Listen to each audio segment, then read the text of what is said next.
안녕하십니까, 문플란TV입니다. 윤석열 총장 징계위가 16일 새벽 윤 총장에 대해 정직 2개월의 중징계 결정을 했습니다. 지난달 24일 장관 추미애가 퇴근 무렵에 느닷없이 윤 총장 직무 정지 등을 발표하며 내걸었던 사유의 거창함에 비교하면 옹색한 결과입니다. 속이 훤히 들여다 보이는 결론이 아닐 수 없습니다. 정직 기간이 길어질수록 법원에서 뒤집힐 가능성, 여론 역풍을 초래할 가능성 등을 두루 감안한 것으로 보입니다. 그간 여권 내부에서 행정법원에서 뒤집힐 가능성도 줄이면서 윤 총장 수사 지휘권도 막는 신의 한 수라며 자화자찬하던 정직 3개월의 수도 불안했던 것입니다. 그렇다고 1개월 정직을 하자니 정권의 속이 다 들여다 보이고 그래서 2개월로 결론 내려진 것으로 보입니다. 하나같이 친정권, 친추미애 인물들이 모인 징계심의여서 애초부터 독립적인 판단은 기대하기 어려운 상황이었습니다.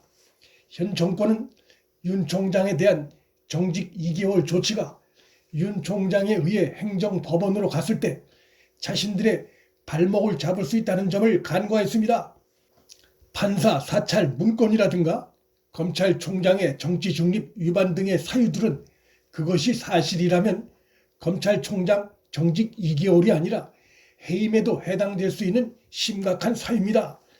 따라서 이러한 심각한 사유들을 내걸어놓고 정직 2개월로 결론 냈다는 것은 그 사유 자체가 근거가 부족하다는 것을, 또 윤 총장에 대한 징계 조치가 정치 보복성 조치라는 것을 정권 스스로가 만천하에 실토한 것이나 다름없습니다.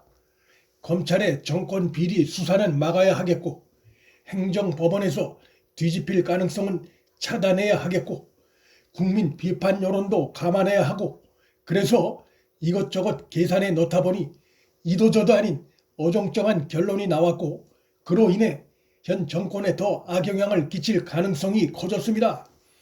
이제 대통령 문재인은 추미애가 올린 윤 총장 중징계 제청을 결재할 것이고 그 순간 추미애 뒤에 숨어있던 그의 막후 손이 전면에 드러납니다. 거창하게 내걸었던 징계 사유에 정직 2개월을 내리는 조치에 결재하는 행위가 국민 눈에 검찰 개혁으로 비칠지 문재인 스스로도 확신할 수 없을 것입니다. 정권 초기부터 선전했던 공수처와 검찰 개혁에 대한 국민의 차갑게 변해버린 민심을 떠올리면 더욱 그럴 것입니다. 윤 총장 측은 이미 예고했던 대로 대통령 문재인이 추미애 제청에 대해 결재하는 즉시 징계 취소 소송과 함께 소송 결과가 나올 때까지 징계 효력을 정지시키는 집행정지 신청을 낼 예정입니다.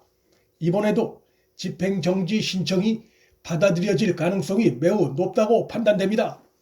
그렇게 볼 수 있는 근거는 다양합니다. 서울행정법원 조미연 판사는 지난번 윤 총장 직무 집행 정지 효력을 취소시킨 결정문에서 사유가 분명히 확인되지 않은 상태에서의 검찰총장 직무 배제는 해임, 정직 등의 중징계 처분과 동일한 효과를 가져와 효력 정지를 긴급히 구할 필요성이 인정된다며 정직 처분에 대해서도 효력 정지를 구할 필요성을 시사한 바 있습니다. 현 정권이 윤 총장에 대해 제기한 사유는 그 잘못이 상식적이고 설득력 있는 수준으로 확인이 됐다거나 범죄 혐의가 확인돼 기소가 된 수준도 아니고 윤 총장 측과 법무부 측의 이견이 팽팽히 맞서고 있는 상황입니다. 법원의 본안 소송에 가서도 윤 총장 측이 보유한 반대 근거도 풍부하기 때문에 승소 가능성도 높은 상황입니다. 따라서 이런 상태에서 임기가 보장된 검찰권의 중심에 있는 검찰총장을 정부 쪽의 의견만 듣고 직무를 2개월이나 정직시키는 것은 검찰총장 임기제를 훼손하는 것으로 해석될 가능성이 높아 집행정지 신청이 이번에도 받아들여질 가능성이 높습니다. 법무부 측의 이번과 같은 행태를 용인할 경우 정치 권력에 의한 검찰권 침해가 앞으로도 지속적으로 이루어질 우려가 크다는 점도 함께 고려될 것으로 예상됩니다. 윤석열 총장 징계위는 시작부터 결론까지 위법과 불공정의 연속이었습니다. 법무부 측의 새로운 서면 주장이 제기됐음에도 그에 대한 변호인 측에 최후 변론 기회도 주어지지 않았고 징계심의위에 참여해서는 안 되는 중대한 이유가 있는 심재 처리, 의사 정족수와 의결 정족수를 채우는 역할을 했고 변호인 측이 납득할 만한 별도의 설명도 없이 변호인 측이 낸 기피 신청을 10일과 15일 연이어 전부 기각시켜 피청구인의 방어권이 크게 훼손됐고 추미애 측이 윤 총장에 대해 제기한 6가지 사유 중의 하나인 채널의 사건 관련해 피의자로 특정된 신성식 대검 반부패 강력부장이 징계심의위원으로 활동하는 어처구니 없는 일이 벌어졌습니다. 가장 코미디 같은 것은 한나라의 검찰총장을 징계하는데 징계심의위원 겨우 4명으로 그것도 전부 친정부 인사들로 심의를 진행해 중징계를 밀어붙였다는 것입니다. 언제든 친정부 심의위원 4명이 모이면 마음에 안 드는 검찰총장을 갈아치울 수 있는 선례가 등장할 수도 있는 위험한 상황이 벌어진 것입니다. 이러한 여러 이유들로 인해 윤 총장이 집행정지 신청을 하면 이번에도 행정법원에 의해 받아들여질 가능성이 높다고 봅니다. 윤석열 총장이 16일 오전 변호인을 통해 입장을 밝혔습니다.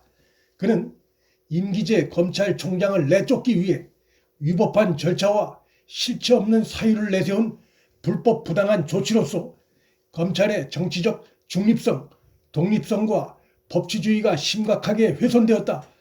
헌법과 법률에 정해진 절차에 따라 잘못을 바로잡을 것이라고 특별 변호인 이완구 변호사를 통해 강력한 입장을 밝혔습니다.